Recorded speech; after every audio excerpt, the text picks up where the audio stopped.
Hi guys, Jordan from Select Kit Homes. We're currently building a custom 45 square metre home for a customer at Camira. Come have a look. So we've got a very long sort of design. It's about 3 metres by about 15 or so metres.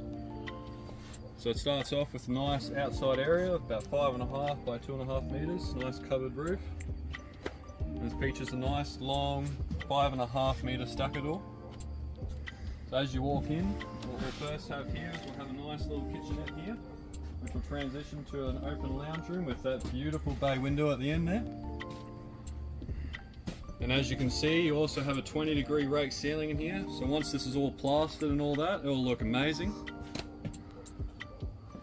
And as you work your way back this way, we have a bedroom here with like a cupboard, some more sort of cupboards and storage, and then a little ensuite in the back there.